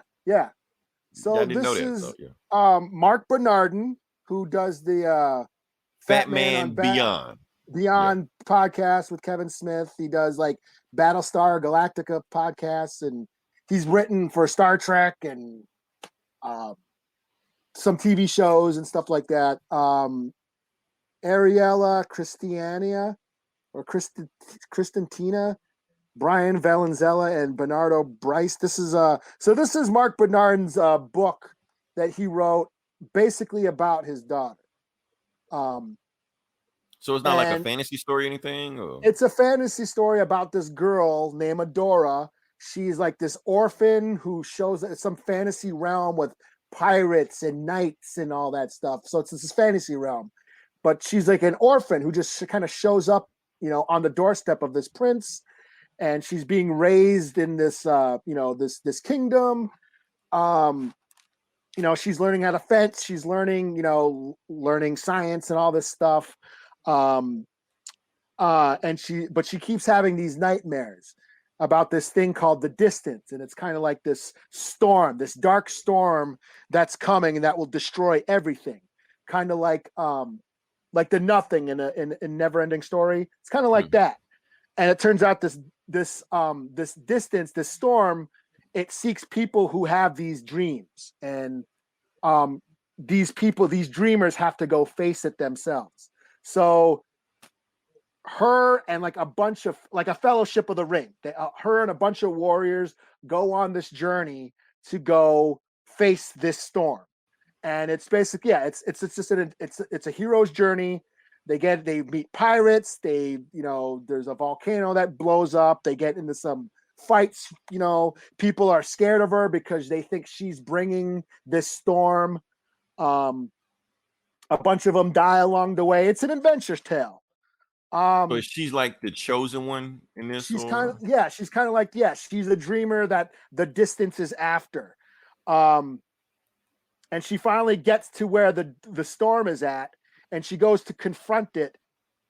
And there's one sole survivor in the group, and she tells her, go back and tell them. This got kind of emotional for me because I have a daughter with special needs, and but she told the girl to go back and tell them my story, and then she says she never heard from her again, and always wondered what happened to Adora. And it shows Adora going into this storm, and it's like this, like weird, like space storm, like spacey place. Oh, cool. Okay. And it turns out that it was all a dream, and this girl has autism. Wow. Okay. Did you know that going in? I heard that Mark Bernardin's daughter had autism, and he said he wanted to write a story sort of about her. And and this last scene is them, the parents, this girl's parents, just at this therapy. They're in therapy, and the girl she's nonverbal. She doesn't like being touched. Like a lot of kids on the spectrum, they have sensory issues. They don't know what's going on in her head. And that's basically what they're wondering, what's going on in her head. And it turns out this is the adventure that she's thinking about, that this distance, this storm is like reality or something, So I, as a parent with special needs, a daughter with special needs, this kind of like hit kind of personal for me, and just sort of wondering what's going on in their heads, because they're nonverbal. They can't really tell how they feel or what they're thinking about. And their parents are just kind of wondering what's happening. And sort of this is just basically showing she has what kind of adventure that they're living in their heads, that we don't know about. So I thought that was pretty powerful. So yeah, this was my book of the week, and this is like I really dug on this. Yeah. So yeah, I really like this. Adora in the Distance. It is free on Comixology. Yeah. Comixology Unlimited. So Unlimited. You still got to pay for it. Yeah. Yeah. that's why when you told me that, I went and snatched it up real quick, and that's why I was able to pull those pictures up real quick. Yeah, so, it's an adventure tale, but then at the end, when you find out what it is and what's happening, it's like, wow, that's that. There she is. They're in like this therapy. They're trying to teach her how to communicate. And they don't know. I mean, a lot of these kids are nonverbal. They don't like you can't hug them. I can't. My daughter hates taking baths. She hates it's a sensory thing. It's too much stimulation. They can't. For her, it's just too much for her. She doesn't like being touched, and her face, especially her face being washed. So and that's man, Mark Bernardin, he's a great writer. He's been around for a while. Hey, even just on the podcast, just telling stories, you can tell he knows what the fuck he's talking about. Well, Genius is, I don't know if you ever read Genius, his book Genius which was great. I thought was cool as hell. It's a different kind of hero tale. And for people with who are who have special needs, who are on the autism spectrum, I encourage, check this out, read about it, and Cool. Learn that perspective. It's pretty cool. But that's pretty much it. I did read the new New Mutants. They're at the Hellfire Gala, Of course talking they are. and Yes. partying and shit. The new Berserker #3 was really cool. We're learning more about the guy's past and how he's thousands of years old and he's been doing war all his life. That was really cool. Star Wars High Republic from IDW continues to be really cool. Yeah, but other than that, that's pretty much all I got. Cool. All right. So if you're listening this long, definitely like, share, subscribe. We have other podcasts. We have This Geeks and Comics. We have I can't remember. Okay Boomer. We have them. I think that's it. I think the other guys dipped. Get Valiant and Hoodoo TV. I think they should do their own thing now. So but I think we have a wrestling podcast too. But Smarket is that what they call? I don't even know. Wrestling podcast? I think so. Something new. Something just popped up. And I'm trying to start back up the video game streaming podcast. However, my hard drive got erased yesterday. So my computer can't read it. So it's always some bullshit. That's why I didn't do anything yesterday. But hopefully I get that fixed next week. So we'll see how it goes. But yeah, appreciate everybody coming back. I know last couple podcast episodes, we've had technical difficulties with my mic. That's because I got this new computer where the mic is coming out of somewhere else instead of where it's supposed to go. I hope I fix it this time. If I didn't, oh well, fuck it. We'll fix it next week. And I guess something will happen next week. We'll talk about it, then we'll go from there. But yeah, appreciate everybody coming back. I think this one did numbers. We'll take a look at it and see. Eli, anything else you got to add? Nah, I think we got it. Cool. All right. Until then, this is Leroy. This is Eli. We'll talk to you guys next week. Same bully time, same bully channel. My baby left me sad and blue. I didn't know what to do without my baby.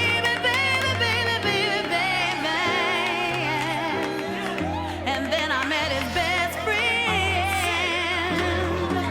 and it took me to his house, and I said, She told me some wildness, man. Some yeah, let me tell you what I said. Put it in my mouth. She said, put it in her mouth. I said, my mouth. Yeah, I mean her motherfucking mouth. She said, put it in her mouth. Yeah, I mean her motherfucking mouth. She said, put it in her mouth. I mean her motherfucking mouth. You wanna go down? Why not? I'll be like Herbie and hand you a cock and tell you that my name is I. Get on your knees, make like the breeze begin to blow. But don't give me no Ralph Lauren grin if you're not down to go low. I'm all about mouth fucking, only if you down for dick sucking. If not, BJ and the beer keep trucking and fuck chapsticks. I'm coming ashy as hell with chap dicks for your chap ass lips, treating your teeth like dentists as I'm rubbing them with an erection like injections. Fuck it, I'll be drugging them, numbing up your tonsil like Ambisor anesthetic, coming down your throat like chloroseptic. No time for apology, girlfriend. If you swallowing, goggling, I'm giving bitches permanent beers. Put your lips here and catch these damn facial hairs in your mouth. Put it in your mouth, mouth. I said your motherfucking mouth, mouth. Or I could just eat you out. Yeah, what's that all about? Well, you can lick it, you can flip it, you can taste it. I'm talking every drip drop, don't you waste it, baby. Slurp it up, it's enough to fill your cup. It's finger licking good, and I wish a nigga would go down kinda slow or even fast. I'll be sprung once I feel your tongue in the crack of my ass. Yes, I need a nigga going out like that. Boy, I'm packing such a tasty treat, and you can eat me out, but put it in your mouth. Put it in your mouth. I said your motherfucking mouth. I said your motherfucking mouth. And you can just eat me What do you out. choose to lick? Pussy or dicks? You can eat me People throughout the out. world, man, it's your Put pick. it in your What do you choose to lick? Pussy I said or your dicks? motherfucking People throughout the world, yeah, it's your Put pick. it in my What do you wanna lick? Pussy or dicks? in my People throughout the world, yeah,